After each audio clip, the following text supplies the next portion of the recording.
वर्ष 2017 तक पेप्सी और कोक ने पूरे भारतवर्ष में अपना सिक्का जमा के रखा था। लेकिन उसी ईयर में एक नई ड्रिंक आई जिसने पूरे भारतवर्ष में एक तूफान मचा दिया। हम बात कर रहे हैं लाहौरी जीरा की। ये जीरा कंपनी कैसे बनी और कहां से आई, जिसकी शुरुआत की एक छोटी सी कहानी है। 3 दोस्त थे, सौरभ मुंजाल, निखिल डोडा और सौरभ भूटना। तीनों दोस्त एक घर पर बैठे हुए थे। तीनों दोस्तों ने सोचा कि हम क्या करें, क्योंकि तीनों कुछ काम नहीं करते थे, बेरोजगार थे। तो उन्होंने सोचा कि हम कुछ नई शुरुआत करें, कैसे करें। तो तीनों दोस्तों में से किसी एक दोस्त ने बोला कि चलो मैं कुछ आपको, तुम तीनों को कुछ पिलाता हूं। तीनों दोस्तों में से एक दोस्त उठा, उसने एक ड्रिंक बनाई जिसमें 3 मिश्रण डाले, नमक, जीरा और नींबू।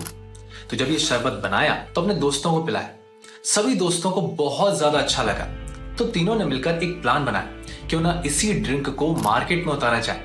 लेकिन सबसे पहले संघर्ष वाली बात अगर यहां से शुरुआत करें तो उसमें बात आती है कि उसकी ब्रांडिंग, लेबलिंग, उसका कॉस्टिंग, उसका प्रोडक्शन, कितना खर्चा आएगा।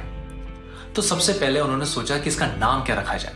तो नाम उन्होंने दिमाग में आया, उनके जहन में आया कि इसका नाम अमृतसरी ड्रिंक रखा जाए। लेकिन अमृतसरी से तो आप जानते ही हैं कि पूरे पंजाब में सभी जगह पे अमृतसरी नाम बहुत ज्यादा प्रचलित है। तो उन्होंने सोचा क्यों ना इसका नाम कुछ अलग और छोटा सोचा जाए, जिसके नाम से वो सबकी जुबान पे बन जाए। तो वहां पे एक लाहौरी नमक चलता है और सभी जानते हैं कि लाहौर अब पाकिस्तान का कुछ एरियाज में आते हैं। तो जब उन्होंने सोचा कि इसका नाम लाहौरी नमक, तो इसका नाम लाहौरी जीरा क्यों ना रखा जाए। तो इससे उसका नाम पड़ा लाहौरी जीरा। इसकी शुरुआत करी इसकी ब्रांडिंग से। इन्होंने अपना सबसे पहला प्लांट चंडीगढ़ में खोला।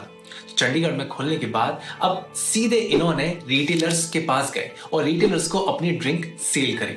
आप सभी जानते हैं कि आप कोई भी ड्रिंक या पेय पदार्थ जो होते हैं वो आप ऑफलाइन खरीदना ज्यादा पसंद करते हैं। और जब आप किसी शॉप पे जाते हैं तो वहां देखते हैं कि भाई मेरे लिए कितने ऑप्शंस हो सकते हैं, मैं क्या पीऊं, इसमें से क्या पीऊं।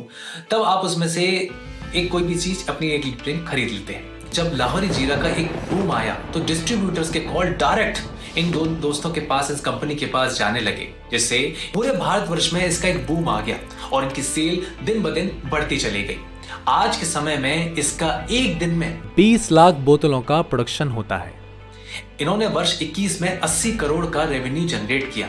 उसी प्रकार वर्ष 2022 में 315 करोड़ का रेवेन्यू जनरेट किया। इनकी पेरेंट कंपनी है आर्चियन फूड, जो कि लाहौरी जीरा की एक पेरेंट कंपनी है। उन्होंने 215 करोड़ का रेवेन्यू जनरेट किया। अब ऐसा एक्सपेक्ट किया जा रहा है कि आने वाले वर्षों में ये कंपनी 1000 करोड़ की कंपनी बन सकती है। अब आने वाले वीडियोस में हम ऐसे कई स्टार्टअप्स को जानेंगे जिन्होंने अपने स्टार्टअप की शुरुआत कैसे करी, उनके पीछे का संघर्ष कैसा रहा। और हमारे चैनल को सब्सक्राइब करिए, देखते रहिए ट्रू बिहाइंड सक्सेस।